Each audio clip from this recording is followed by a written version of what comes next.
അപ്പോൾ Nestle Maggi നൂഡിൽസിൻ്റെ ഒരു പുതിയ ഐറ്റമാണ് നമ്മളിവിടെ ട്രൈ ചെയ്യുന്നത്. Maggi Korean barbecue veg fiery chilli noodles. അപ്പോൾ ഈ റെഡ് ചില്ലി കളർ തീമൊക്കെ കണ്ടിട്ട് എനിക്ക് തോന്നുന്നു ഞാനിന്ന് എരിഞ്ഞ് ചാവുന്നതാണ്. 450 ഗ്രാമിൻ്റെ ഫാമിലി പാക്കിന് വരുന്നത് 275 രൂപയാണ്. അതായത് ഒരു 60 പൈസ പെർ ഗ്രാമിന് വരും. ഈ ഫാമിലി പാക്കിൽ 5 ഇൻഡിവിജ്വൽ യൂണിറ്റ്സ് ഉണ്ട്, ഈച്ച് 90 ഗ്രാംസ്. ഓരോ ഇൻഡിവിജ്വൽ പാക്കിനും 55 രൂപ വെച്ച്. അപ്പോൾ ഇതിൻ്റെ അകത്ത് പറഞ്ഞേക്കുന്ന കുക്കിംഗ് രീതി ആദ്യം തന്നെ ന്യൂഡിൽസ് ഇടുക, വെള്ളത്തിലിടുക, ബോയിൽ ചെയ്യുക, നന്നായിട്ട് ബോയിൽ ചെയ്യുക, ഒരു 2-3 മിനിറ്റ്സ് വരേക്കും ബോയിൽ ചെയ്യുക. ബോയിൽ ചെയ്തതിന് ശേഷം വെള്ളം ഊറ്റിക്കളഞ്ഞിട്ട് പിന്നീടാണ് നമ്മൾ സീസണിങ് മിക്സ്, മറ്റേ മസാല മിക്സും പിന്നെ ഓയിലും ഇതിൻ്റെ അകത്തേക്ക് ആഡ് ചെയ്ത് കഴിക്കേണ്ടത്. പക്ഷേ ഇപ്പം നമ്മളിവിടെ ചെയ്യാൻ പോകുന്നത് ഇത് ന്യൂഡിൽസ് വെള്ളത്തിലിട്ട് തിളപ്പിക്കുന്നതിൻ്റെ ഇടയ്ക്ക് തന്നെ നമ്മൾ മസാല മിക്സ് ആയതിനെ ആഡ് ചെയ്യുന്നുണ്ട്.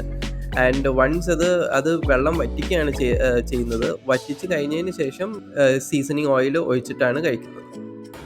അപ്പോൾ 2021 ഡിസംബർ 20 AFAQS.com എന്ന ഒരു വെബ്സൈറ്റിൽ വന്ന ആർട്ടിക്കിൾ അനുസരിച്ചിട്ട് ഇന്ത്യയിൽ കൊറോണ ടൈമിൽ കൊറിയൻ ക്യുസീൻ പോപ്പുലാരിറ്റിയിൽ ഒരു ചെറിയ സർജ് ഉണ്ടായിട്ടുണ്ട്. ചെറുതല്ല, അത്യാവശ്യം വലിയ സർജ് ഉണ്ടായിട്ടുണ്ട്. അപ്പോൾ ഈ പറഞ്ഞ ന്യൂഡിൽസ്, ഭയങ്കര സ്പൈസി ന്യൂഡിൽസ്, സ്പൈസി ചിപ്സ്, ഇതൊക്കെ ഒരുപാട് യൂസ് ചെയ്യാൻ തുടങ്ങി ഇന്ത്യയിൽ. അപ്പോൾ അത് ബേസ് ചെയ്തിട്ടാണ് എന്നാണ് പറയുന്നത് ഈ ഒരു ന്യൂഡിൽസിൻ്റെ ഇൻട്രൊഡക്ഷൻ, ഇന്ത്യയിലുള്ള ഇൻട്രൊഡക്ഷൻ. നെസ്ലെ ഇന്ത്യയുടെ കോർപ്പറേറ്റ് ഷെഫ് സഹീർ ഖാൻ ഇതിൻ്റെ ഒരു പോസ്റ്റ് ഇൻസ്റ്റാഗ്രാമിൽ പോസ്റ്റ് ചെയ്തിട്ടുണ്ടായിരുന്നു. അപ്പോൾ ഇതൊക്കെയാണ് ഇതിൻ്റെ ഒരു സ്റ്റോറി എന്ന് പറയുന്നത്. അപ്പോൾ ഇനി നമുക്കിതൊന്ന് ടേസ്റ്റ് ചെയ്ത് നോക്കാം. ഇത് എക്സാക്ട്ലി ഒരു സ്പൈസി കൊറിയൻ ന്യൂഡിൽസിൻ്റെ മോഡലല്ല. ഇത് കുറച്ചും കൂടി ഒരു ഇന്ത്യൻ വെറൈറ്റിയാണ്. ഇന്ത്യൻ കൊറിയൻ കമ്പൈൻഡ് വെറൈറ്റി പോലെയാണ്.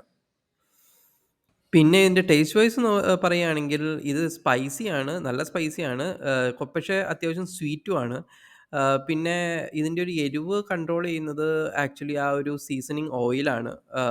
അപ്പോൾ അത് കൂട്ടുന്നതും കുറയ്ക്കുന്നതും അനുസരിച്ചിട്ട് അതിൻ്റെ എരിവ് കൺട്രോൾഡ് ആവും. പക്ഷേ എരിവ് തന്നെ അധികം ലോങ് ലാസ്റ്റിംഗ് അല്ല. നമ്മുടെ കാന്താരിമുളക് കഴിക്കണ മാതിരി ഒരുപാട് നേരത്തേക്ക് നിൽക്കത്തില്ല. പിന്നെ ഒരു കാര്യം കൂടി ഉള്ളത് എന്താണെന്ന് വെച്ച് കഴിഞ്ഞാൽ നമ്മൾ ഇതിൻ്റെ വെജാണ് ഇപ്പോൾ ട്രൈ ചെയ്തേക്കുന്നത്. പിന്നെ ഒരു ചിക്കനും കൂടി ഉണ്ട്, ചിക്കൻ ബാർബിക്യൂ ഉണ്ട്. അപ്പോൾ അതും താമസിയാതെ ട്രൈ ചെയ്യുന്നതായിരിക്കും.